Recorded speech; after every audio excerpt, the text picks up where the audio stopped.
Please consider supporting Black Women United YEG for the protection and advancement of black women and girls in Alberta. You can learn more about them at bwunited.ca.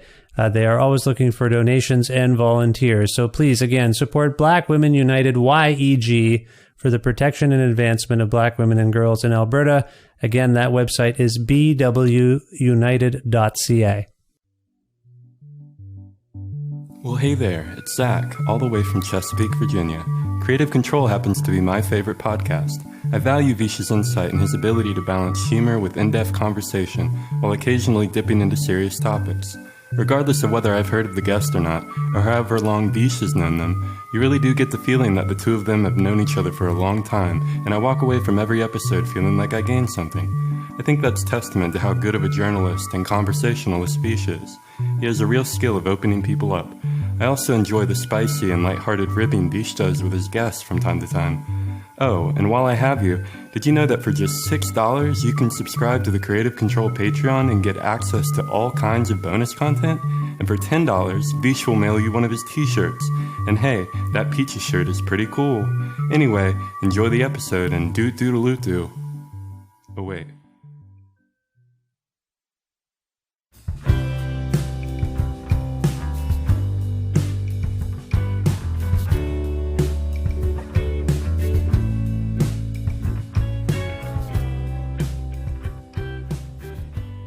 Tim Midyett is an influential musician, songwriter, and singer based in his longtime home of Chicago, Illinois.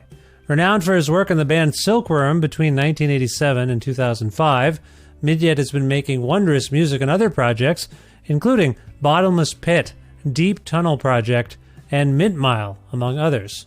On February 23, 2024, Comedy Minus One brings us Rough Rider, an excellent and moving new Mint Mile record, which prompted me to welcome Tim back to the show to talk about things like making records, both in his basement studio and at the more professional electrical audio facility, how the feel of a performance can be just as important as the sound of the recording, what may have inspired him to sing impassioned songs about love, sex, mortality, and society, a feeling that time is tight and that some of our cars and shoes might be the last ones we ever need.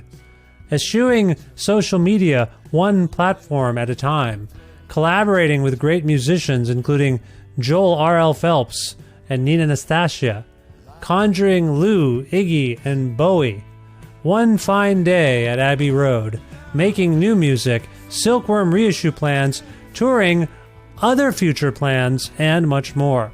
A part of the Entertainment One network with the support of listeners just like you, who follow and subscribe to this donor-driven podcast and tell your friends all about it, and make flexible monthly donations at patreon.com/creativecontrol, which is the primary and most reliable way for podcasters like me to make a living making shows like this one. This is my primary source of income, and if you can support me and my work at Patreon, please do. As we're speaking, there are monthly prize packs and other perks, ad-free versions of the shows. You get them earlier than everybody else, those sorts of things.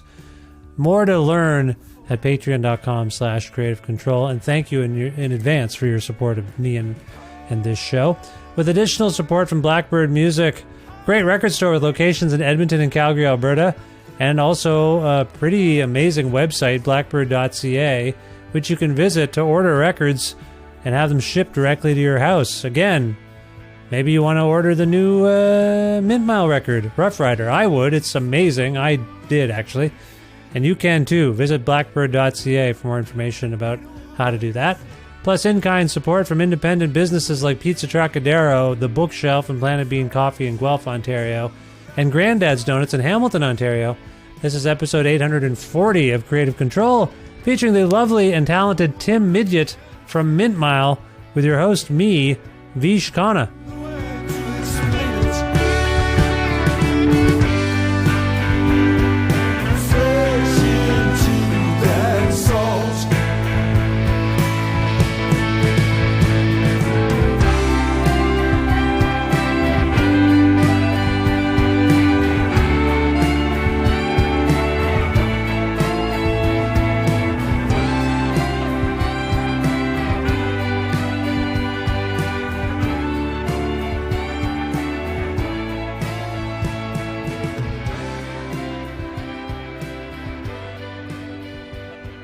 Hey, Tim, how's it going? It's going well. How are you, Vish? I'm well. It's nice to see you again and talk to you. It's been a little while. First of all, as you may recall, I always ask people, where in the world are you, Tim? I am in Chicago, Illinois, where I usually am. That's where you usually are. How's it going there? You know, it's going all right. You know, it's a little warmer now, and we're getting by. Okay, good. Yeah. Did you have a deep freeze? We had a crazy deep freeze here, like just bonkers. We did. It was not. Yeah. It was like 25 below with wind chill. That's pretty cold. Yeah. And then now as I'm speaking to you, we're on the cusp of a freakish hot, like it's going to be like above zero here, which for those who like Celsius is warm. Yeah. So yeah. Just wild swings. Anyway, yeah, that's a weird thing. I see. You got a little home studio thing going there? Yeah, this is my lair in the basement where the band practices, and we do we do a lot of demo recording down here, and then maybe about half of the records come out. Cool. Each record comes out of here because we can't beat it when we go into the studio or whatever. Well, it looks cool. What happens? It looks really good. Yeah. Yeah, it's great. It's the best band space I've ever had. That's for sure. So it's nice to be able to spread out a little bit. It's nice to have it in your home, isn't it? Some people like to separate their work from their home life, but in your situation and mine, it's pretty handy to have it, right there, isn't it?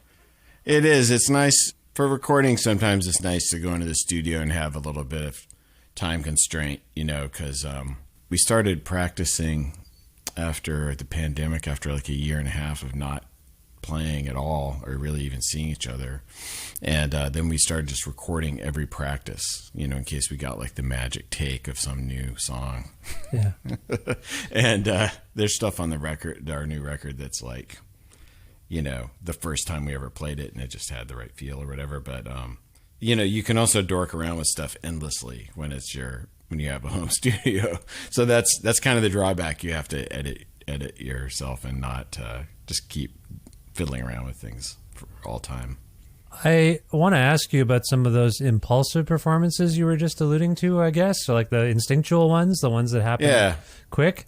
Because I want to say I love this album so much. I actually said it out loud to my wife as I had it playing during breakfast. I've just been listening to it nonstop, and the sound of it and your vocals in particular, like I find it really powerful. And that's great. Yeah, the urgency of it just really gets to me. And it's one of these things where sometimes I come into these chats and I have an angle and I have some thoughts about it, and I have some, but it's overall the feeling of it. Every song is brilliant, but the feeling of it has a holistic tonal thing for me. And I don't know, that's just me listening to it. So I'm word salad here. I just want to commend you. It's a beautiful album. Thanks a lot. Yeah, a lot of almost all of it's down to the band and the fact that those guys just play really great and are really sensitive musicians, or insensitive depending on what the situation calls for. And a lot of that is Matt Barnhart too, who recorded everything. He's great, and we're kind of in sync in terms of like our ears and stuff and what we want to get out of things. And we tried to, there's some extra stuff on the record, like keyboards, and Greg Norman plays trumpet on it, and then there's strings on the record and stuff. But we tried not to glue those on top. We tried to sort of work it in with the record so it seemed like of a piece. But that's great to hear. I appreciate that. Oh, well, you're welcome. Yeah, the strings are powerful in their own way, but very well mixed. It occurs to me that there's strings, but like they're not. Sometimes people, when they're like, okay, got everything down, now we bring in the horns and we bring in the strings, and that costs a lot of money, so we should get our money's worth. Exactly. Way up in the mix. That's what I was just gonna say. I paid for this. But it gives it a real character as well. So I started off saying I wanted to follow up on some of the songs you said sort of were laid down, and those were the takes. Can you identify some of those just for my own interest before we get into some of the conceptual stuff about the songs and whatnot? Can you think of any examples? I think the most radical one sort of was that first song on the record, "Sunbreaking," which it's good, but it's first because it sounds a little funky compared to the other stuff, And the reason for that is it was just me and Barnhart and Jeff Panel, who plays drums. For a long time, it was just us practicing because this is pre-vaccine or whatever. And Justin has little kids who couldn't get the vaccine right away, so he wasn't too keen on maybe bringing COVID home. So it was just the three of us playing for quite a while. And we did a much different sounding version of it. And then we kept thinking, well, we'll get the real one later after Justin's in the mix. And then it just never quite felt right. And we literally did, with just Jeff and me and at Electrical, big fancy studio, big fancy drum kit, big fancy all these mics. We did like 10 takes, and it was on a computer, so you just keep going. And we listened to them all, and finally I was like, Jeff, here's the original one with just the drums. What do you think? And he's like, well, I want to say I don't like it as much because it doesn't sound as good, but that's the one, So we just layered everything on top of that, which is very unusual. Normally we just the normal benefit of recording in the house is you hit it. Like there's a song Haloclean on that record that we actually did at Electrical in a little demo session with Steve Albini, and that's on our Bandcamp and stuff. But that version we just recorded because we felt we just called it out and we had the stuff running. And it turned out the way it turned out, and we're like, oh, well, that's the new version of it, I guess, Jeff would have protested because of the probably. I'm guessing like the technical playing of it, the performance. No, not even that. Oh. It's just the way the drums sounded, because Electrical Audio has these awesome drum rooms and stuff. So the drums are like on the Electrical one, and then the one in my basement is like. But that was. That's the nice thing about being able to do that. The drawback is you can record everything. The benefit is you can record everything. Yes, yes, we've talked. I literally have 100 hours of practice recording, so There's a term for this, a clinical term that doctors use. I believe it's called demoitis. Yeah, totally. Yeah. So you're like, we had times in Silkworm where we would be like, I can't remember what the track was, but it was something that had kind of a gnarly sound to it. And we're like, man, I just don't feel like we're capturing the demo. So I made a CDR of the demo and brought it into the studio the next day because we did the whole thing in Electrical, whatever this record was. Yeah. And we listened back to it and it was like, it's like, it just sounded like trash compared to what we were doing at the moment. We're like, oh, I guess it was, misguided memory of what we thought maybe it sounded like, and it doesn't sound like that at all. Well, but you and I both listen to enough music that we know that the fidelity or whatever is obviously important. But for some reason, and I imagine Jeff is it's like, I don't mean to keep harping on Jeff's perception of that song we were talking about, but no. He was talking about the sound of the drums and whatnot, or that's how you articulated it. But feeling is hard to articulate. Like, it's hard to say, like, clearly this sounds better, but this one makes me feel something different. Yeah. And that's that can be an obstacle for artists and fans. Like, I love this. I love when that band only did 4-track recordings. Yeah. They switched to the studio, and now it's not the same. That's a feeling thing. Is that what we're kind of talking about? Yeah, it really matters, And we are 100% feel. Like, if it doesn't sound as good, or the guitar, there's definitely stuff even on this record where the mic wasn't quite in front of the guitar amp, and it sounds a little weird. Or Empty Island is another example off the record where it's like, that's a basement cut, and we tried to beat it in the studio, and we're like, it sounds better, quote unquote, but it doesn't have the vibe. And then sometimes you get the vibe in the studio and you lose it later. Like, there's a song Brigadier on the record that I think turned out great, but something happened and we're just off a little bit. The last couple times we tried to play it, we're like, let's not play this anymore until we have a chance to, like, play it for 15 minutes in practice sometime and get it back. But that's for us, that's really important, just because a lot of it depends on Jeff, and he drives the bus, in terms of feel. I always want to play stuff faster for some reason, and he just never goes with it, and he's always right. So yeah. I find that the record, I mean, Sunbreaking we were talking about, and it does sound like an anomaly on the record to me, on the one hand, because it feels poppy, like very, very poppy, and I will clumsily probably drop in some influences that I've heard. I'm not saying you can correct me or suggest no way in hell would I have listened to 80s REM and then came up with Sunbreaking or whatever. Like there's things that are floating around in my head, Certainly Lou Reed comes to mind for me on a few Bowie, Iggy Pop. Like I'm hearing those things more. But do you think overall, like I just find, like I mentioned the tone, it's not necessarily a bright and sunny tone overall, this record, but it's infectious. And did you feel that like it's a poppier sort of expression for you?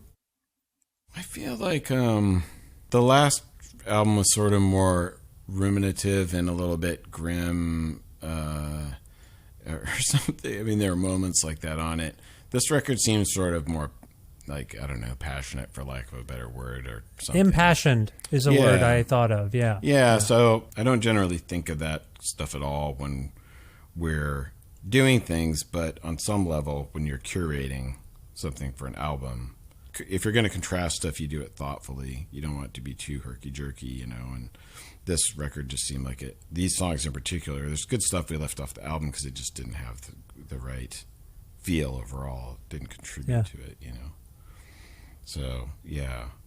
I don't know. I felt like all this stuff hung together really well, and it kind of painted a picture that I liked. So that's really what it came down to.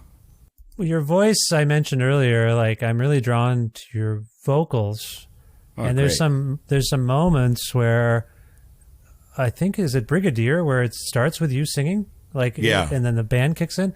Yeah. That's a choice. That's a choice, I think, that either, I don't know, when I hear things like that where it's not a cappella necessarily, but when a band drops out and a vocal is prominent or on its own, I'm like, there's something intrinsically, like they're trying to communicate clearly something that without the band clattering around.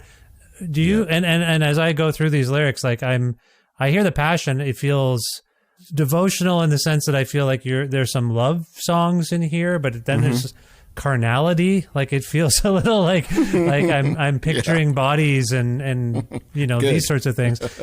Am I on the right track with some of where you were coming from? Yeah. Well, that name Rough Rider of the record is like, it's the second record we've named after obliquely, not totally on purpose, after a brand of condoms. So Lifestyle by Silkworm. We were well aware of Lifestyle's condoms when we named it. And then Rough Rider's a specialty device. I see. As I understand, I haven't, myself managed to pick any of those up. But it has this kind of multi-layered meaning depending on if it's cultural slang of various kinds. You can go on Urban Dictionary if you want. Or, it's also just literally someone who rides wild horses and breaks horses. So we have, as you may know, Tim, because I know you follow Canada and its comings and goings really closely. We have our own alternate universe football league called the Canadian Football League. And there is or was, I don't follow that closely. It's really big out here in Western Canada, by the way. Yeah. And in Ontario, I don't think I've ever had a conversation or there are houses in my neighborhood fully outfitted with the Edmonton teams, like colors. Like it's really serious here. And I'm like, I don't know anything. My point being, there is or was, I think there were two teams potentially called the Rough Riders, the Ottawa Rough Riders and the Saskatchewan, I think. I should know more. I'm being a bad Canadian. That's what I thought of right away. Football. Yeah. No, that's good. Yeah. That's fine. So we got football, condoms, rodeos. So something very sort of manly. Manly. It's like a manly name in a weird way. Kinda, yeah. Okay. Yeah, depends. It could really be anyone. Anyone could break a horse. So back to my earnest line of questioning. What are you trying to communicate as clearly as you can to us as listeners and potentially to your muse here? Because it feels very purposeful. Yeah.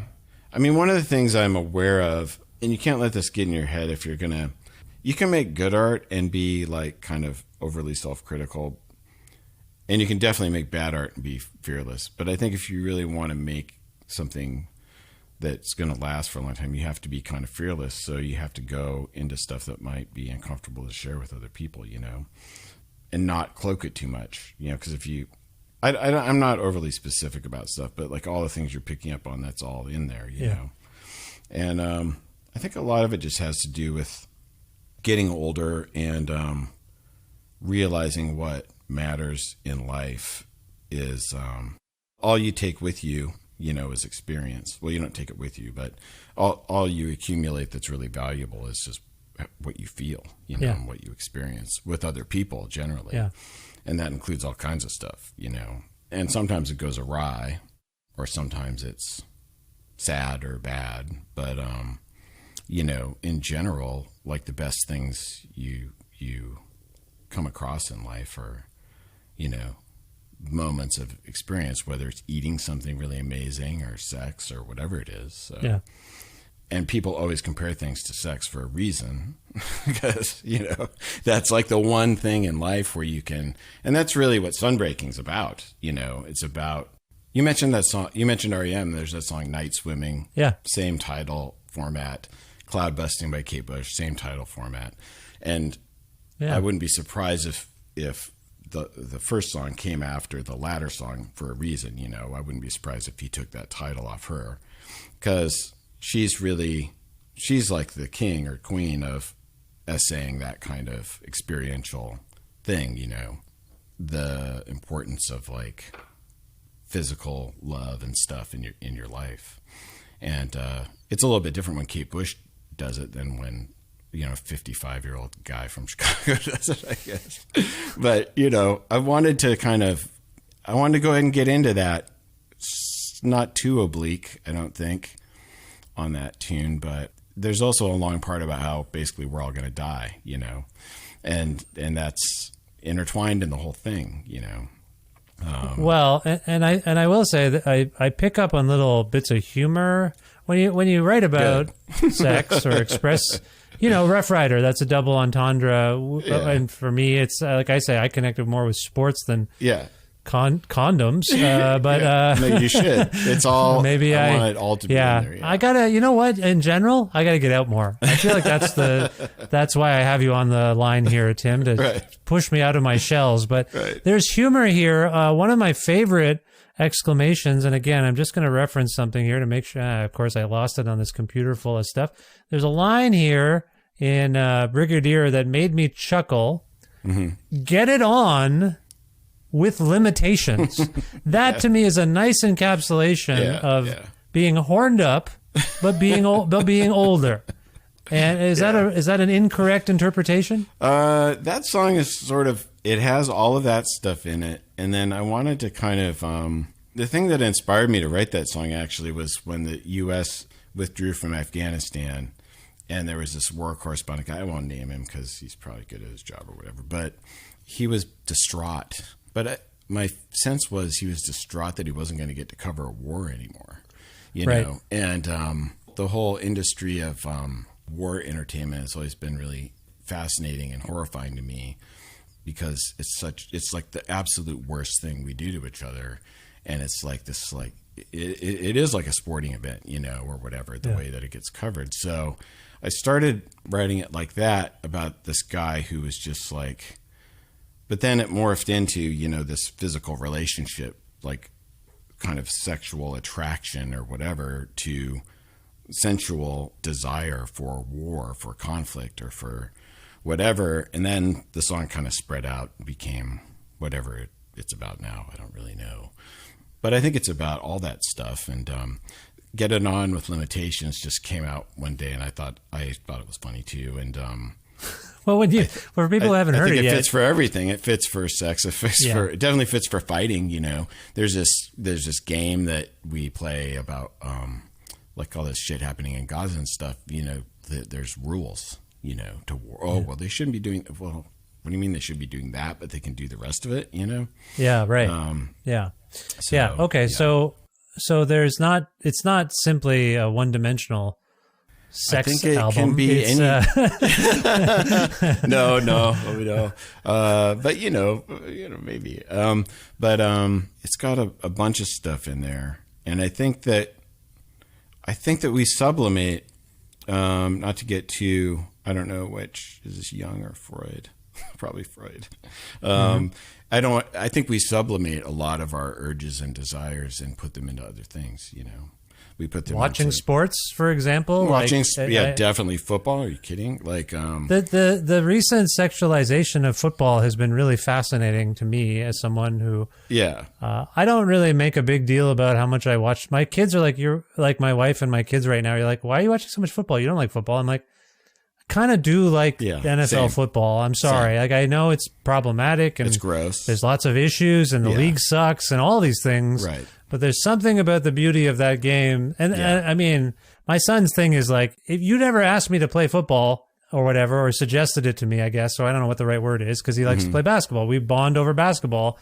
And I think he's like, wait a minute, you're cheating on me. You never told me we could like football. I don't like football. Why do you like football? Like that's the sort of subtext. But anyway, I've been following it, obviously with the Taylor Swift stuff as we're speaking. Yeah. And the relationship with Kelsey, it's gotten this, I don't know. I don't recall a football season having that zazz of like a couple. It happens from time to time. Brady and his wife, now divorced, and Jessica Simpson. There's always some person, some woman, but it creates this tension and unfortunately, I don't know what it is, but something about the demographic in football. Maybe it's because they're all dudes. There's always this Yoko Ono component that comes up, and then it gets really shitty and. No, well, you know what? It's because it's an intrusion, right?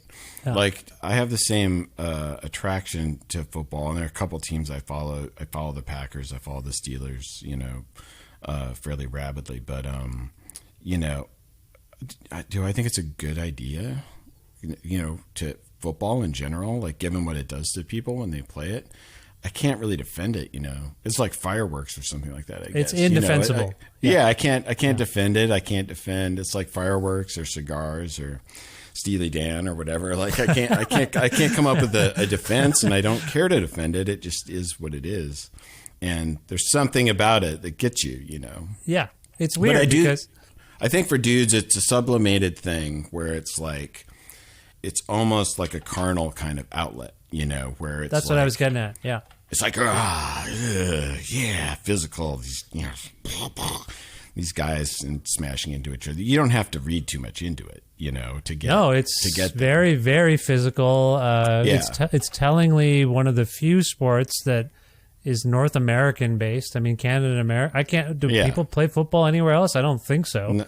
Not really, no. Some there that I don't really know how to delve into exactly, but there was a joke that somebody made on Twitter many years ago about how like it's weird that the sport that requires everyone to wear motorcycle helmets isn't catching on around the world, you know. Like, and I related to that. I'm like, it is a fundamentally dumb but beautiful sport, and it's interesting watching it with non-fans because they're like, hut, and then they just run into each other. Like, what is this game? And then there's a big delay before the next thing happens. Yeah, like what is this? And like I'm riveted. Basketball, basketball, soccer, hockey. There's constant movement. Baseball, there's this whole field thing, and things are shifting. It's subtle, happens slowly, but at any moment in baseball, something can happen that defines the entire game, or something you've never seen before. Football is like just pure. It's war, you know. It's like. Writ small, it's like a microcosm of war, and that aspect of it is what's appealing in part, you know, and also, like I said, just the raw, brute physicality of it, you know, and you don't have to, you don't have to like get off on it in a sexual way for that to still be part of the appeal of it, you know, the raw physical quality of it. So there's something really. There's something interesting about the game on that front. And I'm sure other people have written about it, you know, eloquently somewhere. Yeah, no, I hear you there. So do you have a sense of where or why, rather, you chose to write a batch of songs with this loose or, I guess, multi-layered concept of connection with people and communicating and actually, you know, I think love and sex, like why I think you hinted at it, like you're at an age maybe where this is coming to light. But do you have I think the age thing is mostly, and I don't second guess myself. I like promised myself very early on when I started doing this when I was a kid, just do it. Don't think about it. If you end up being embarrassed by it later, whatever. But you have to just kind of put it out there, no matter what, even if it makes you kind of uncomfortable. So no, the age thing would be more like, if you really want to hear me, someone like me, like get into this stuff. And it's very artful, by the way, for anyone listening. Like it is abstract enough. Yeah, I have listened to this record 50 times, and so it's sinking into my head in a way that things are popping out for me. But it's a very artfully. It's not Too Light Blue or something. It's not watermelon sugar or yes, or it's WAP. It's definitely not WAP, but it has this like. And then we have to talk about Nastasia's appearance as well. Like that shifts at the end of the album. You're like, oh, we're in a different universe all of a sudden, but it's That's similar. The idea, yeah, right. So sorry, I didn't mean to cut you off there, Tim, but I just wanted to interject to say it's not in your face for anyone who hasn't encountered the record yet. It is really beautiful, but the passion is evident in the vocal, which I don't want to lose track of. I want to ask you about your singing on this record in particular when we get there, but sorry to cut you off. Do you want to finish your thought there about where? No, I think the only other thing was, I think some of it maybe came out of the, definitely came out of being in lockdown and stuff during the pandemic, because I had this one day where I went out, and it was pre-vax, but late-ish and things, and I went to like the frame store, and I went to the grocery store. Like my wife had done most of the grocery shopping and stuff during the whole time, so I hadn't been out a ton. But I went to like 3 different places, and I just had this revelation, like, oh, this is society. Like, you think your friends are your society, your the people you hang with, or whatever. And I realized, no, it's the guy at the frame shop that I talked to for 2 minutes, while I'm dropping off the frame, or the people at the grocery store who ask you if you want a bag. Like, that's human. That's your life, is having these little connections with people. So I think that definitely fed into it, wanting to think about, like, what does it mean to be a person? What makes life worth living, And I think it is other people, fundamentally. For me, it's other people. And I think anybody I really like who's like my age or younger, for sure, appreciates like the duality of humankind, the fact that we make each other's lives worth living, but at the same time we brutalize each other and are terrible to each other sometimes. So that's always something I've been interested in and thought about, and been fascinated by it to varying degrees. So that's probably in there too somewhere. But earlier you alluded to this line in Sunbreaking, which is, but we're all gonna die someday. Mm-hmm. And coming from a pandemic era record, it has a certain weight to it, but it's an interesting sentence in this song for me, because it does make us all relatable. We are all going to die. No one can outrun that. But we have been faced for many years prior to this pandemic, because of whatever else is going on in terms of climate situations like that in Gaza right now. Time is really finite, but I think that notion has been really heightened for everyone, for those who want to pay attention to that. I think I think what I'm seeing now is still a lot of people's heads in the sand about the reality of things, and I get tagged to be a bummer for even wanting to talk about it with people like you. But I do think when I read lyrics and I hear from artists who I admire and they're expressing themselves, I'm obviously bringing my slant to it. But when someone says this in a song about things we have in common, ways we connect, we're all born, we all die, we all love if we are lucky, and we lose love and these sorts of things. And time is tight. Time is shorter than we maybe think. Yeah, I mean, that's something you become acutely aware of when I'm 55, so it's like, I was thinking about our car the other day, doesn't have that many miles on it. It's like, 5 years old or whatever.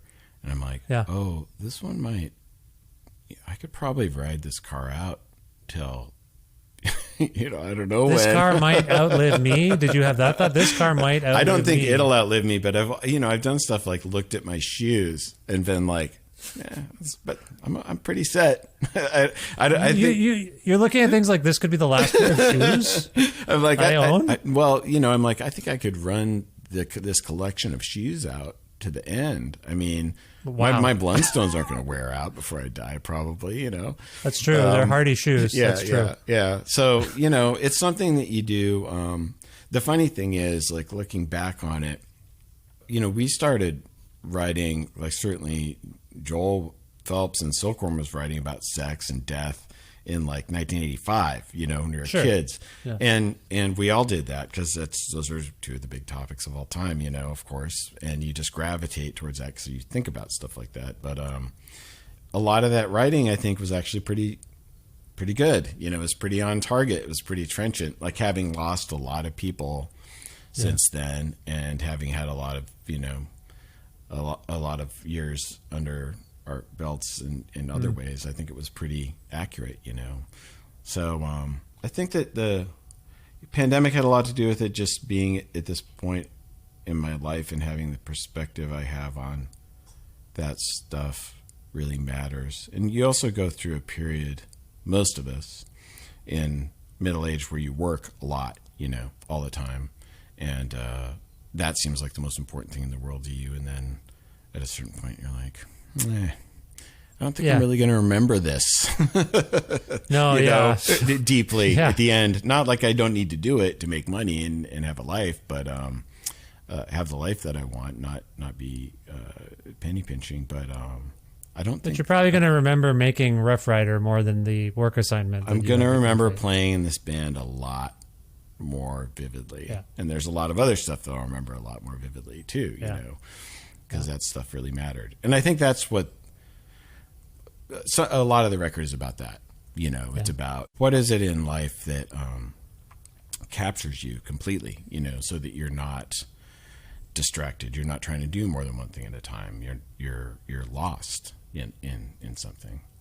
Yeah. And I don't think, there's some art that really does that, and that tends to be stuff that really gets me, like, I don't know, Astro Weeks or a record like that, This is weird. Astro Weeks keeps coming up on the show. I don't understand. Oh, well, really? Sorry. Jay Maskus was on the show recently, and that day that we did the taping, I ended up on a text thread with two friends who were like, who had more like 10 rated albums, like whatever, 5-star number 10 rated albums, Dylan or Van Morrison? Yeah. And my one friend was like, it's Van Morrison, and me and my other friend were like, what? Yeah. What has he got? He's got Astro Weeks. Yeah. I said Moondance. Yeah. And then I brought it up to Maskus, and he's like, no, Astro Weeks, that's it. Yeah. I think Astro Weeks, Moondance, St. Dominic's Preview, his Band in the Street Choir, Too Late to Stop Now, great record. Weed and Fleece is great. And even his like minor records like Hard Knows the Highway and stuff is like a really odd record. I still like it. Yeah, but with Dylan, it's like, how many? There's a million. Like, yeah, he's a genius. It's not fair. It's not a fair comparison. But anyway, it's just weird that it keeps coming up. So Van the Man, But that record is that record's totemic. That for me at least, that record is Astro Weeks. It's like the first John Lennon solo record. It's a almost like a fluky record. How great it is. Yeah, as good as those guys are or whatever. But no, the Plastic Ono Band record is unreal. It doesn't even. Yeah, it's magic, bonkers. And it only happened once, and that's it. Yeah. Yeah, I agree.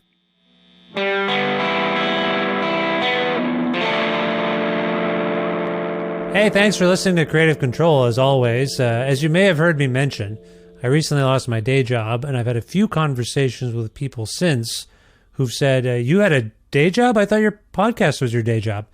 When I explained why it hasn't been my day job to a friend, he suggested I should share some of this information with people like you listening right now. So, in short, unless they have some giant exclusive $1 million contract, podcasters are not paid to make stuff by companies like Apple and Spotify. Podcasters do not make any money from streaming royalties. Ad revenue is dependent on a certain threshold of downloads each month, and even if your show is accessed 30,000 times a month, the income you get is actually really minimal.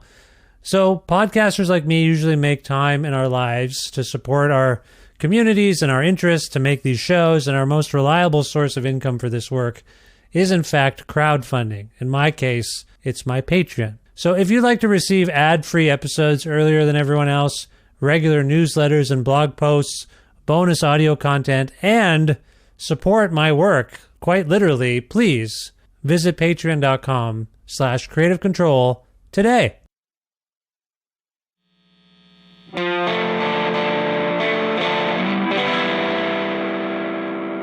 Earlier, you were talking about society. Entering society again after some period away from it. I like how you said that. It just made me think of being in a punk band, just railing against society. There's this great band there's this great band in Missoula that they were a good band called Who Killed Society, which I thought was like the greatest name for a punk band of all time. That's pretty good. Yeah. My point being, I think of you sometimes as I navigate these social media platforms, because you come to mind as someone who has said, Facebook, I'm out. Yeah. Twitter, I'm out. Like, you reach a point, it seems to me, you've reached points in your life where you're like, I can't do this anymore. I'm out of these things. Yeah. That is also, unfortunately, a reflection of society. And we are very fractured. And I don't want to go on too much of a tangent. I don't know if any of this is swimming around on your record, per se. Maybe you'll draw connections that I haven't. Yeah. Can you talk about your relationship with public interaction in our various online public squares versus what you were talking about before? Sure. There's a song "Giving Love" on Ambertron that has a bunch of stuff at the end about basically like getting lost in your fucking phone and like missing the real story of life, you know. And I think people probably do. And there's always something. I remember when TV was called the boob tube, and it was going to like ruin your life or whatever, right?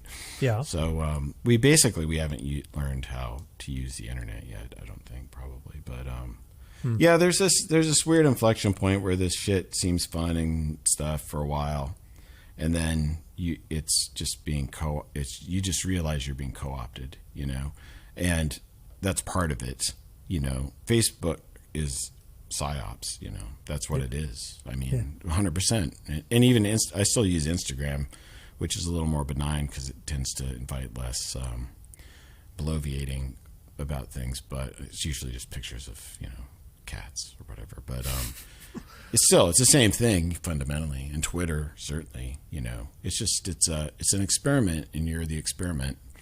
And at a certain point, even though I always kind of knew it, you feel like you're navigating it, but then at a certain point you realize no.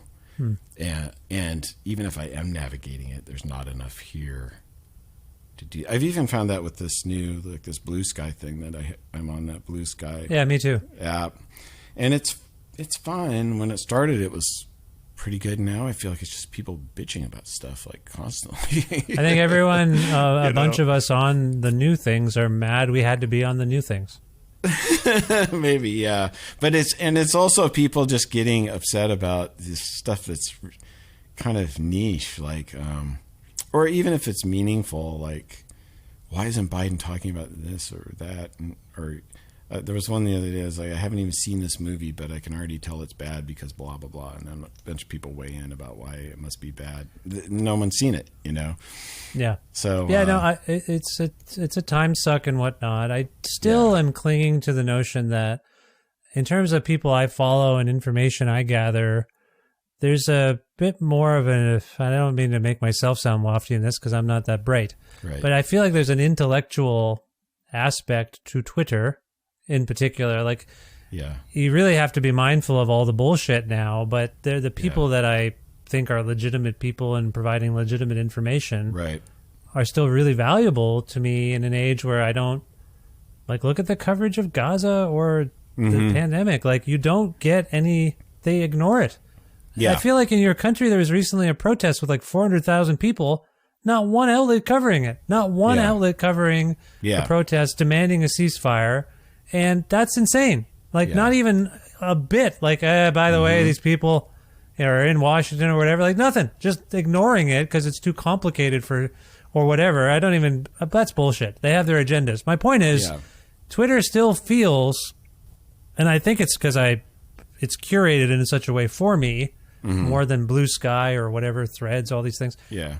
I just feel like I feel still more knowledgeable about what's actually going on, thanks to the perseverance of people who are like, this fucking guy is trying to get rid of us all. Fuck him. He's making it worse and worse every week. Right. We're hanging in here. Right. And maybe something will happen to him. No, that's that's a fair play, survival play. For me, I didn't miss Facebook for a day after I stopped looking at it, and I had the same thing happen with Twitter. Like, I was just like, I'm a relatively curious person, so, but I don't know. I guess I started. Mostly, I just got fed up. You know, in the case of Facebook, it was in the case of Facebook, it was this forced placement of this anti-trans movie thing, and you couldn't get rid of it, and you couldn't block it. And I was like, fuck this. Like, I'm not going to take part in this anymore. But also, I just think, like, you think you're curious, but it's like playing on your curiosity. It's kind of like taking advantage of your curiosity in a way that's kind of pernicious, I think. And I think it affects people's moods for sure. I mean, the whole doom scrolling thing, that's a real thing. And to tie it back to what you were talking about earlier with the whole we're all going to die someday thing, my feeling about that is that that's a universal truth, and it's been the truth from back a long time ago. Yeah, I died a lot earlier a long time ago than we die now, generally. So, I think that there are things that are universal truths, and that's one of them. And the fact that we're going to brutalize each other in ways large and small. Yeah. The fact that we're going to make each other's lives worth living, absolutely, for sure. And I think being in touch with that reality, for me at least, it makes it a little bit less. The specific stuff that's going on now doesn't seem as novel, even the pandemic or whatever. Yeah. I mean, shit happens, Yeah. That it's not like it's never happened before. So. No, and it's hyper mediated. So this real, and depending on your source for that information and the media you engage with, it's a different thing. Yeah. Like, that's the crazy, like, these things that are, I don't know. I'm a logical person. I try to be. So I don't see nuance. I don't know. There's just forced nuance because of the fracturing of, and people's like, well, that's just your opinion. I'm like, it's not an opinion. These are real things that are happening. Like, you can't just be like, that's just what you think. I'm just going to do this. Like, no, like, that's where I'm at with it. And I do think the things we're talking about, the platforms that we're talking about, are making some people feel more informed than they are. Myself included, probably. But I just feel like if you're not all on the same page, literally, about what the information is, how are we going to have a society? How are we going to go into the framing store and not have a weird... I went to the framing store yesterday to pick up a couple pieces, as a matter of fact, and we talked about organic farming and regenerative agriculture. It was great.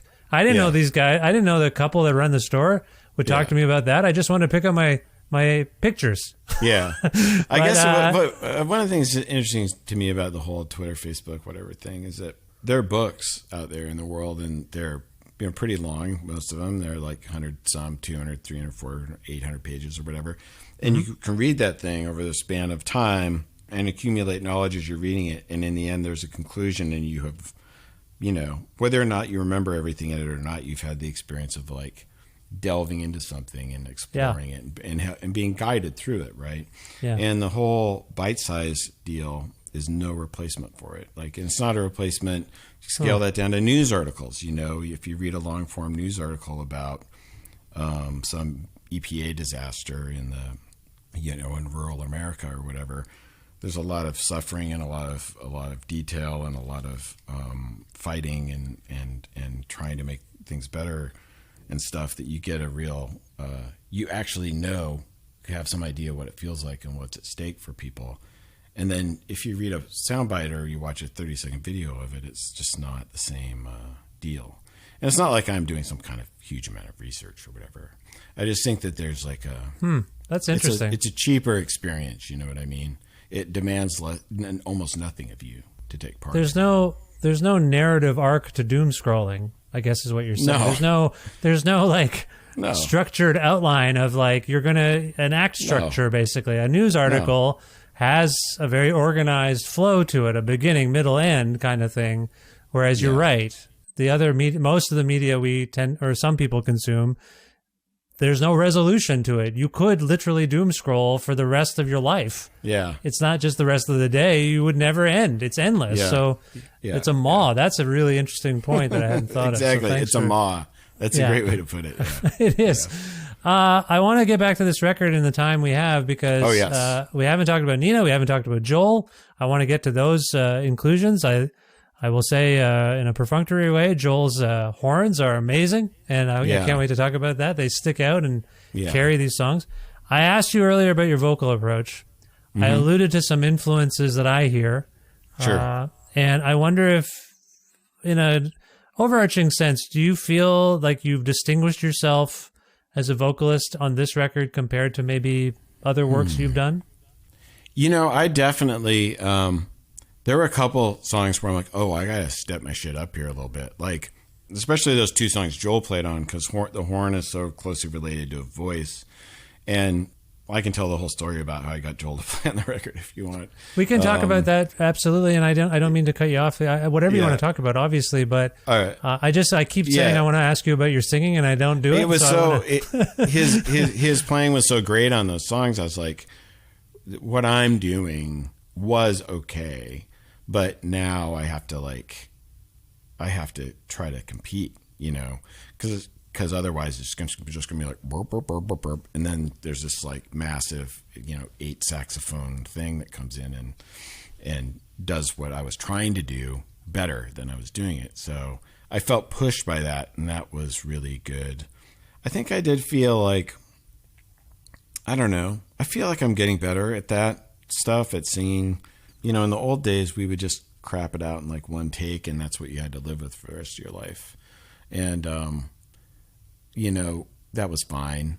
There's an immediacy to that I find kind of charming, going back and listening to it now. Yeah.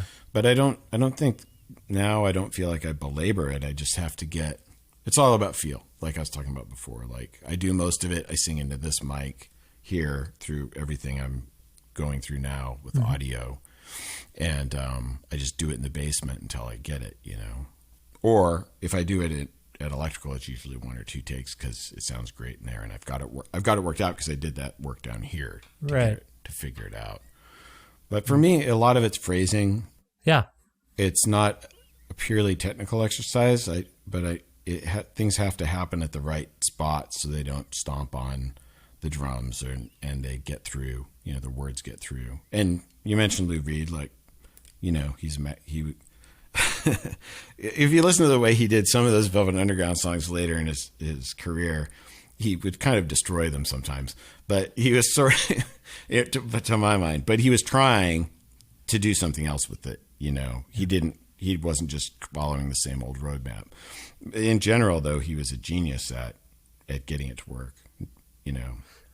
And I feel like you're being really thoughtful about your attack on every song. Like, it's really a dynamic vocal performance throughout the record, if I may. Like, you're either singing, you can sing tenderly, you can exclaim every once in a while, you can speak sing. And to me, it all just gets to me. And and so I just want to commend you on it. And I wanted to ask about it because I don't know if you're fans of some of the people I've cited. Particularly that sort of Iggy, Lou, Bowie triumvirate. Well, there's Iggy back there on my back door. I see Iggy there, and there not are one moments, of his better records, but it's good. That's true. It's blah blah blah. Yeah. So I don't know if they. I know you're a big fan of and a student, I suppose, of music. So I don't mean to pick those three out of thin air, but I think between Joel's horns and just some of the overall sonics of the record, it just takes me to them. It takes me to those guys a little bit. Good. That's all. Well, I love, Lou Reed's one of my lodestars in music for sure. Neil Young. I don't know where the Bowie stuff comes from, except that I know what you're talking about. We started playing Wild as the Wind in the basement sometimes, and we do it sort of based on his version of it off Station to Station, which is my favorite record of his. Yeah. So I've listened to that record that must be what it is. I hadn't really thought about it. I listened to Station a couple times in that song in particular in recent months. And honestly, that song I think had an influence on this record now that I think about it, because I listened to his version and I listened to Nina Simone's version, and there's something very florid, but also it's not overly romantic in a exaggerated way. It's very personal, that song. It's a great, great song. And our version of it was fine, but it wasn't going to put on the record. Maybe that seemed too on the nose or something. Well, and by the way, like, as I say, it's a really dynamic record, but I think the song that probably sparked the Bowie thing for me is probably Empty Island. Does that make sense? Yeah, maybe. Yeah, maybe. Yeah. There's just something about it. The way it starts with just like a lone guitar and then everything kicks in. I don't know. It just takes me back to him a little bit. And again, it's not a heavy-handed thing, everyone listening. Like, it's just something. This is my listening experience. No, that's high compliments, all that stuff. Yeah. So, yeah. Much appreciated. Anyway, I just want to say, like, your vocals are a driving. It's one of the most memorable aspects of this record for me. Is just your phrasing and your singing. And that's not always the case. People bury things and whatnot, and it feels like you've got it prominent, and you had things to say, and you wanted to make sure we heard them. Early when I was talking about doing one or two vocal takes, we would always bury the vocals because we were recording with Steve, and Steve, especially at that time, didn't give a shit about singing, So, and we sang, we didn't even have a PA in any of our practice spaces for like 20 years. You sang through whatever. You're talking Silkworm times right now? Yeah, Silkworm, or I think once we got to Bottomless Pit, we started spending more time on that stuff. Yeah. But and Latter-day Silkworm, the last 3 or 4 Silkworm records. But you always mixed it down just because that was what you did, I guess. It's the evolution of I feel like we talked about this when you were all on the show at one point. Yeah. I think confidence, coming from post-hardcore myself, and we would scream at concerts when we played, and then when we got to a recording place, we're like, no, lower that. It's just it's a texture. It's like you can't even make out what we're saying sometimes without the lyric sheet. And I think it's interesting that as you get more seasoned as a musician, you just get more confident. And you're like, you know what? Yeah, I actually want this up a bit. I'd like the instrument or the singing to be up. I want people to. I'm less frightened of it. Maybe. Yeah. Well, and also I don't have to be comfortable with it. Really, I think as long as it works, it's okay if I'm not 100% on board with it being as loud as it is. I want it to be, why bother, putting lyrics on it if you're not gonna.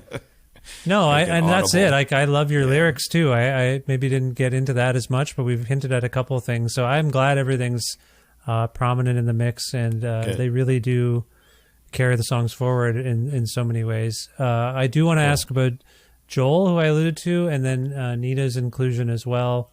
Yeah. Which is like I said, you mentioned Neil Young. That song in particular feels more like a Stray Gate or whatever. It's closer to like a Neil Young vibe for me there. Yeah. But anyway, sorry. Let's start with Joel. Yeah.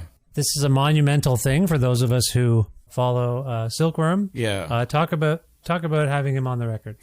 Well, I love Joel, and I've always loved him. And when he had left the band, when he left Silkworm, things were rough between us for a while, but we still loved each other, and that's persisted through all these years, and they didn't stay that way for too terribly long. But I probably learned more about music from him than anyone else I've ever known, personally. I think that's almost for sure true, because he's such a great musician. But as good as he is at singing and playing guitar and writing music, I think the way he plays the horn, saxophone, is really, really great. And he's great at all that other stuff too, but there's something about the way he hears things playing sax that's just bizarre. And I mean, it's not foreign to me. It's not like I've never heard anybody play saxophone before. I'm like, whoa, that's great. Like, I have Ascension that you have on your back wall there. You know?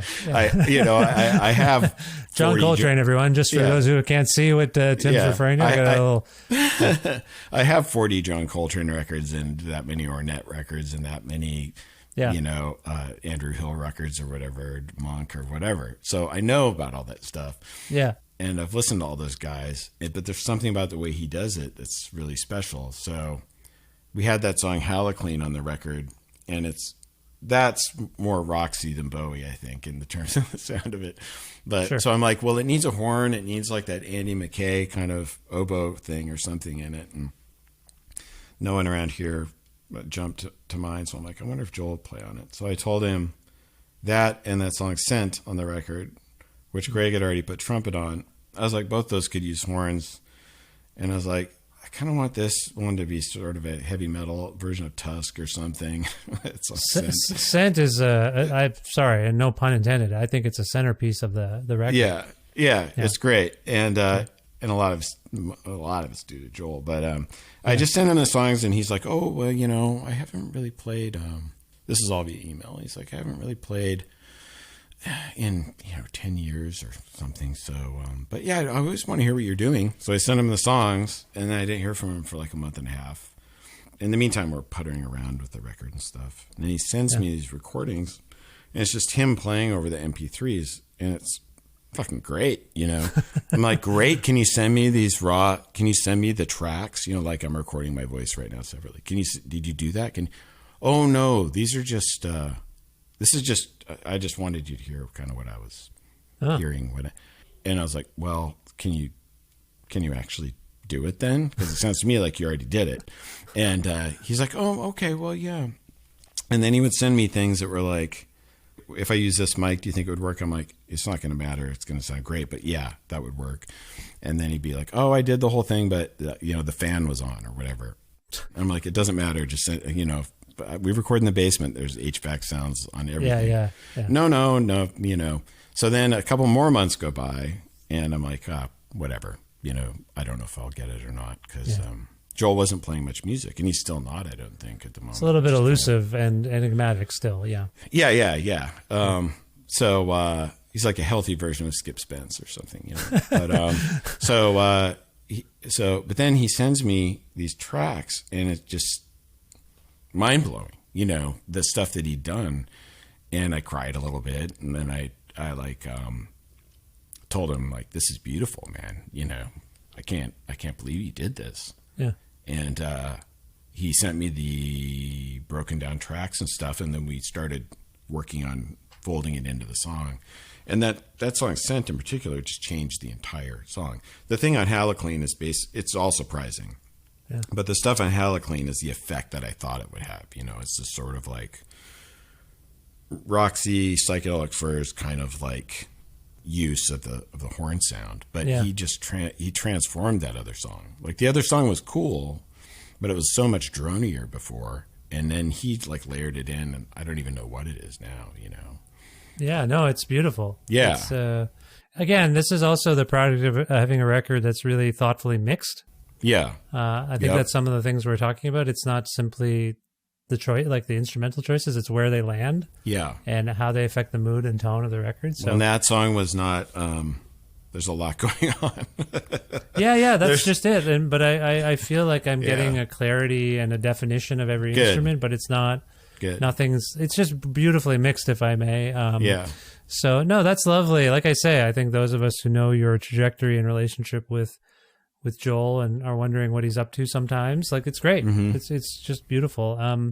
Sorry, as you were speaking, I thought of something else that I don't know if it's going to resonate with you, but are you a particular Eric Bachman or Archers of Loaf fan by any chance? It's funny, I just saw him play solo. I'd never seen, I think we played with Archers one time in New York, if I'm not mistaken. It may have been like a CMJ thing or something. But I just saw him play solo. Jay Ryan, my friend Jay, who's in Dianoga, famous poster, where you have a Jay Ryan poster on your back wall there. I have a Jay Ryan poster there and a Jay Ryan poster there. There's actually we got loads of them. Jay Ryan poster I think, in every room of our house. It was unintentional. Yeah. But we have 3 in our master bedroom. My wife has one over her desk that she loves. Yeah. There's a 2 in the basement, I think. And my son has one. And I did a favor for Jay in 2020, and he was so grateful that he sent me extra. I order things sometimes.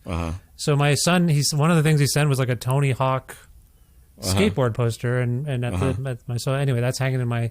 Everyone except maybe my daughter, who makes her own art and is very territorial, and so she's hung her own art. But I think every room basically has a Jay Ryan poster, and Jay has been on the show. Sorry to cut you off. I just want to convey to you, I love Jay Ryan, and thank you for noticing the art behind me. It's nice. Jay told me he was having this thing. It was one of these like sort of living room show things. It was in the back of his print shop, and Eric was playing, and I didn't know him, and I hadn't seen Archers of Loaf play since the 90s, so I went. It was really good, and he's a very nice guy. I got a chance to talk to him and stuff and hang out. But I think that there's a commonality there. I think we probably have similar record collections, and it's pretty. I only thought of it because as I was pondering the title track, Rough Rider, it seems to me like something Eric would make on his own. And then as we were talking about Scent, I hear like, sorry, it's not. I don't usually like, sorry if this is too whatever, and thank you for not being a jerk about. You think I just sound like all these other people, man? And I'm not trying to say that, but one of the key realizations I've had in life is that I'm not that special. So it's just that I like as a music fan myself, I sometimes this line of questioning can lead to, oh yeah, I love them, and I go, oh, I love them too. This is great, and then you kind of have a little shared, and they'll say, oh, I wasn't listening at the time, but yeah, they're in there somewhere. So of course it's going to come out subconsciously or whatever. So and sometimes this leads to people being like, shit, I didn't even think of that. You're right. These sorts of things. So sorry if I took us down a wrong road, but I'm just, for those listening, there's lots of interesting vocal things happening on this record, and I am fixated on them, and I'm sorry, Tim. No, that's great. I'm glad to hear that. Yeah. So speaking of great vocalists and people who stir things in me, Nina. Talk about having her on this record and the choice you made to have her close out the record with this beautiful song, I Hope It's Different. Yeah. Well, I think she's brilliant. And I first met Nina when I was in London to master Lifestyle, Silkworm's Lifestyle record. And in one day at Abbey Road, it was that record, Shellac, 1000 Hertz, and Nina's record, Dogs, were all mastered on the same day. So it was a pretty good day at Abbey Road. But I met her and her then partner, Kenan, and loved them immediately. My wife was irritated because I would call and I'd be like, oh, these people. And she's like, oh, your new best friends. Yeah, you told me all about your new best. And then she met them and thought they were great. So I heard her record, and I remember this very vividly at Southern Studios because some mixing thing had to be done, or Steve had to sequence it. So we went to Southern, and I was like, someone made a record and it's called Dogs, and you're like, whatever. Everyone makes records. So, and I don't think Steve had yet trumpeted it to me. I don't think we talked about it that much. And he starts playing this thing, and I was just like, what the, Jesus Christ, like, this is incredible, Yeah. And I think I told her, I'm like, this record is amazing. She's like, oh, really? Oh, thanks. And I'm like, no, seriously. Like, I don't just like stuff, This is like blowing my mind, Yeah. And then that's probably my third favorite record of hers, or fourth or something. Wow. She's just eclipsed that a few times over. But I think she's really masterful. I think that she's like, just the sound of her voice is like Patsy Cline or something like that. And I don't think I'm overstating things. I think she has a really special. And she's so unassuming about it. She was on the show last year, not too long ago, like 7 months ago, and lovely conversation, a hard conversation for those who may not know that her partner took his own life, and it was a very complicated relationship. And we talked about that, and she was very forthright and candid about it. And I tried to be ginger about it, and we corresponded just a little bit after. I think she appreciated the talk and all those sorts of things. But I was left with like, this is a genius who is like not downplaying it, but like clearly is a normal. It's rare when you find like a genius person who's not like aware of it. Yeah, like exactly. like not like Yeah. it's not sort of in the aura of them. Like so this is our projection too. Like holy shit, this person's a genius, so I'm gonna think of them as a genius. Whatever they say is genius. But she's clearly a genius and is very down to earth. We talked about dogs for like 15 minutes for crying out loud. Not the album, actual dogs. Actual dogs, So anyway, I just wanted to relate. I think she's both a lovely and a generous spirit. And you're right. Her voice on a record where you've got a guy like yourself there singing all sorts of ways, including very gruffly, you have this beautiful ray of, sorry, I don't want to be a Hallmark card about it, but it's a ray of light towards the end. And yet it's not necessarily, I hope it's different, sounds optimistic, but it's a heavy song. It is. Yeah. And that's why I knew she'd have the right touch. She was telling me when she was working on it, she's like, I'm really enjoying working on this because it's such a contrast to my record, which her last record, which was like black as pitch. Yeah. And I thought, well, it's not really a happy song. Part of the reason I wanted her to sing it was I thought she could relate to it, and she did. But I had in mind a couple of people that I know, women, her being one of them, who have been through things where they had to get the fuck out, and that's what the song is. And I thought putting it in that spot, I'm like, I can't sing. I can't do it. Like I could, but it's not going to resonate, Then it's just a guy, like the many facets of a guy, and that's not what I wanted the record to be. I wanted it to be a kind of complete thing about people more. So the fact that she agreed to do it was awesome. And then it worked out with timing, and she's a pro, so she did it in like 3 takes, Yeah. And she did a perfectly good take, and then she's like, I think I need to do it again, and then she did the one that ended up being on the record. That was the best one. So that's cool to hear. And it's striking to me the way you're telling the story. You're saying she had no lyrical input in the song?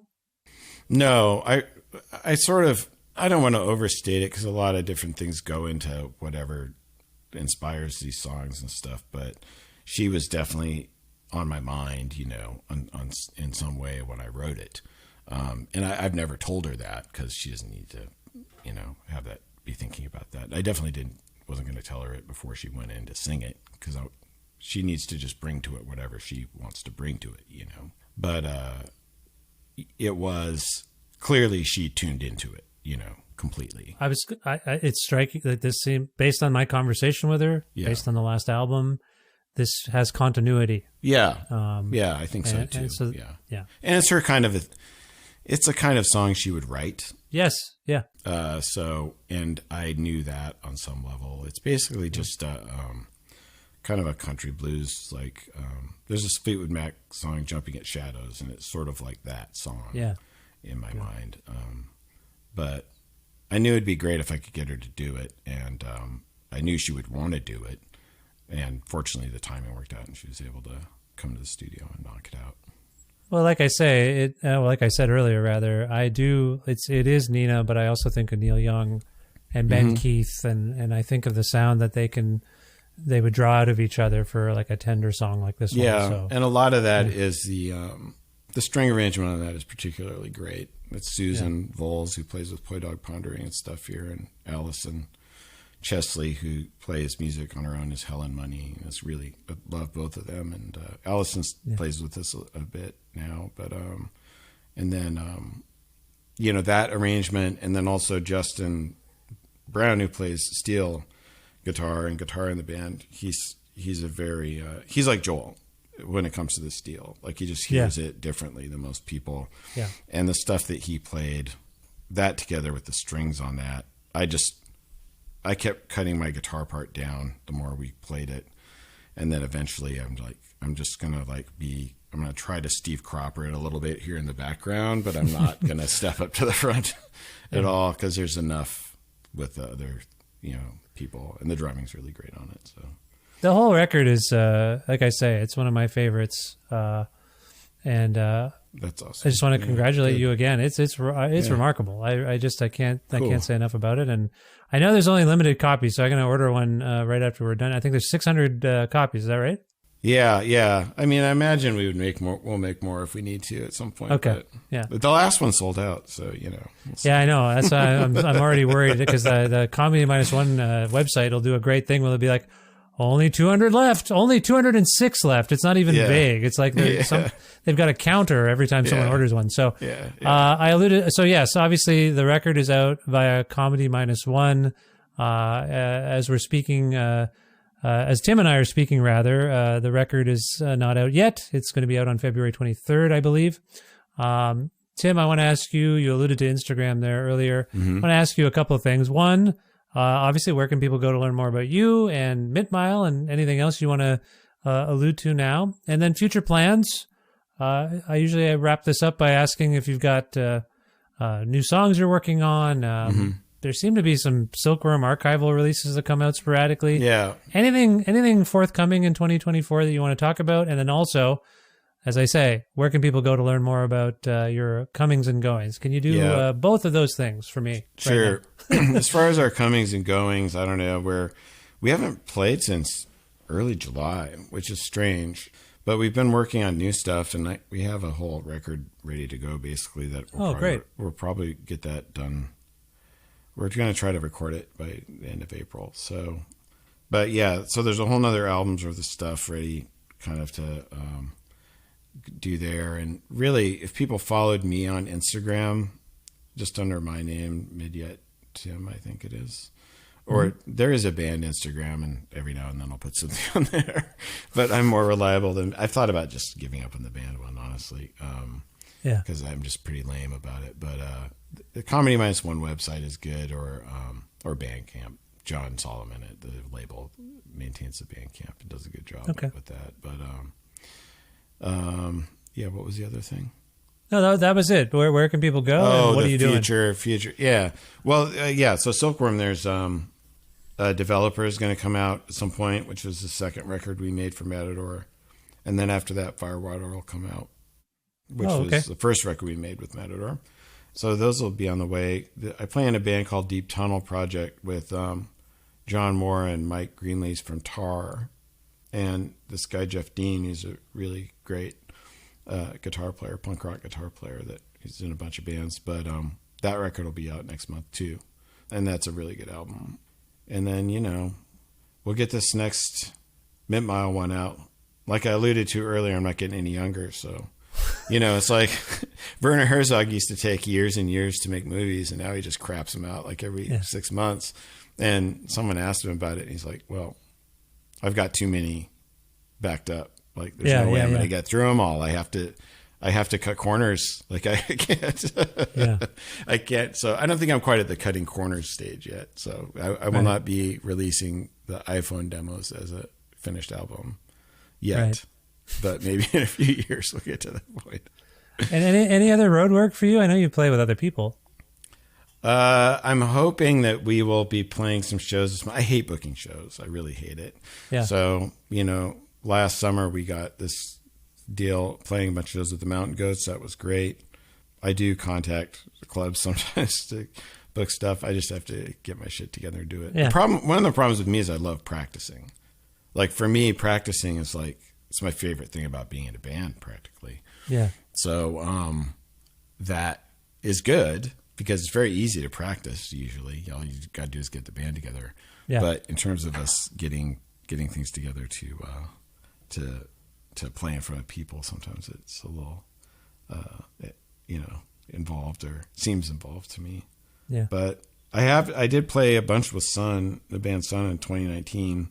Which was awesome. Those guys have been playing just the two of them as a duo. Oh, okay. To great effect for the last year or two. So I don't know if that'll go on forever or not. But okay, I'm hoping I'll get to be on stage for the maelstrom of being in Sun again at some point. Yeah, I was alluding to that quietly, but I wasn't sure what the status is. Okay, so he's keeping yourself busy. That's great. Well, again, I commend you on this beautiful album. I wonder if we can go out on a song from it for people to hear. Oh, yeah. And if so, can you choose one and tell us why it came to mind?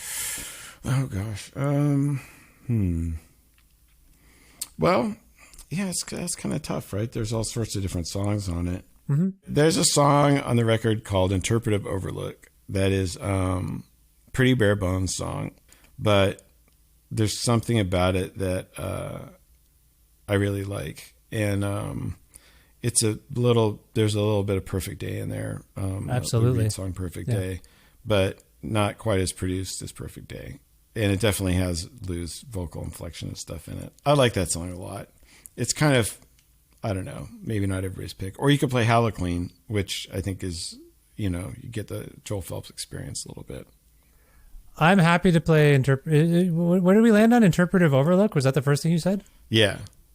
I'm happy to do that. We can play a little bit of Joel era oriented music in the intro, just to give people a flavor for Halloween. Cool. So I'll do that. But yeah, you know what? You mentioned Perfect Day by Lou. I was walking home. Something about your record has got me singing Lou songs out loud to myself. Good. And Pale Blue Eyes for some reason. Oh, great. I don't know why. I was walking with my daughter from school and I just started quietly humming and singing that. So I don't know. I'm sorry to be so whatever about it, but your album is going to get me on a Lou kick. Well, that's good. So, I actually just got a text the other. It's more pronounced. I mean, Velvets are my favorite band, so whatever. But yeah, I got a text from a friend of mine who works at Reckless Records here the other day, and he's like, sent me a picture of Developer, the Silkworm album, and the CD of it. He's like, I was just playing this in the store, and Anthony asked me if it was the new Lou Reed. And so I he's said, there. I said. I'll take that as a compliment 100 times out of 100, even if it's meant to be an insult. It's not an insult at all. I think I'm just being careful because you don't want to suggest that someone is copping someone else. But I feel, like I said earlier, I think these are just nice. It's nice that musicians you love are music fans. Yeah. And we all are, right? And whoever makes music has got to have started somewhere and has influences, and some obviously wear them really on their sleeve, and others it's just in there. It's part of their marrow. It's part of them. Yeah. And that's where I would suggest Lou is for you. He's just in there somewhere. Yeah. I think, I've absorbed all of that stuff at a very, very deep level. I actually, just last thing, I watched the Todd Haynes documentary on the Velvets a little while ago, and Todd Haynes is one of my favorite directors, so I was psyched he made that movie, and it's great and stuff. But the splash screen for it was a picture of them sitting around, and I was looking at it, and I was like, holy shit, Sterling has my guitar in that. And the guitar is this ancient Kent guitar. So it's this Japanese brand from the 60s, like this very particular weird looking guitar that says Kent on the headstock. And it's the exact same, precise same guitar that I bought like 30 some years ago because I liked the way it sounded. Oh, weird. And that's probably around the time I was like obsessed with the first Velvets record. And I looked it up. I had no idea. And they're like, it's all over the first weird. Velvets record. So I've heard of kinship. I've never heard of Kentship. That's amazing. That's weird. But yeah, clearly you're, it's one of those things. I bet if you were born at the right time, you might have been friendly with those folks. You seem to have a lot in common, maybe. Maybe that's presumptuous, but I got a feeling about that. Anyway, this is a wonderful song called Interpretive Overlook from the brilliant new Mint Mile record, Rough Rider. Tim, always a pleasure to speak with you. I'm always honored that you make time to be on my little show here. So thanks for this, and I hope to talk to you again, and best of luck in the future. Right on. Thanks a lot.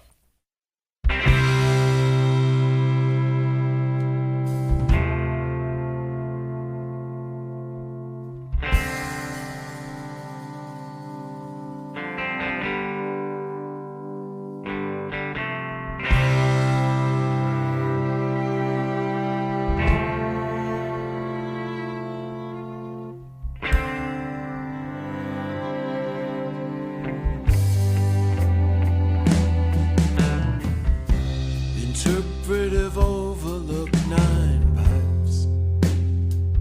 Can't paint from memory. You gotta see it's all posed to get what I want. to be what you want me to be. I bend easily, a reed beneath light pressure.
It's always nice to have Tim on the show, and I love this new Mint Mile album so much, as you heard me gush quite a bit. It's called Rough Rider, so I hope you'll check it out. I hope you enjoyed that song you just heard. And thanks again to Tim for appearing on this, the 840th episode of Creative Control, which is part of the Entertainment One Podcast Network and is available just about wherever it is you get your podcasts. If you can't find an episode you're looking for, or if you want to learn more about me and sign up for my monthly newsletter, please visit vishkhanna.com.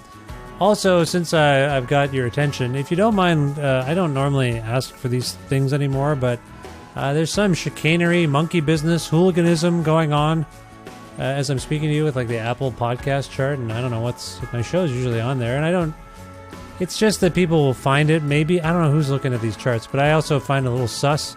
Anyway, if you can leave a rating or a review, positive, if possible, of Creative Control on your podcasting app, that might actually help increase its visibility on the platform you use. So, sorry to talk all businessy, but, I don't know. I'm on my own here, doing my best, and could use your help. I'm not on my own. I got you. You help. I know you help. I know you are.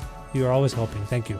Speaking of which, you can like or follow Creative Control and me on various social media platforms: Facebook, Twitter, Instagram, Blue Sky, Threads.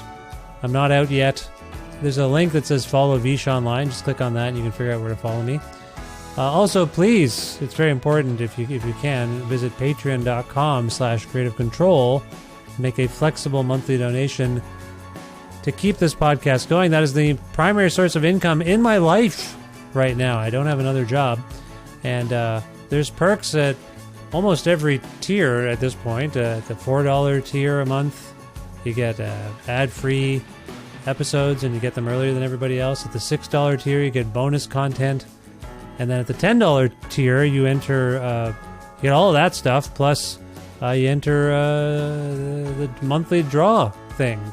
It's random monthly draws for prize packs, and as I'm speaking to you, it's almost wrapping up. By the end of February, I'll be giving away a nice prize pack, courtesy of Merge Records.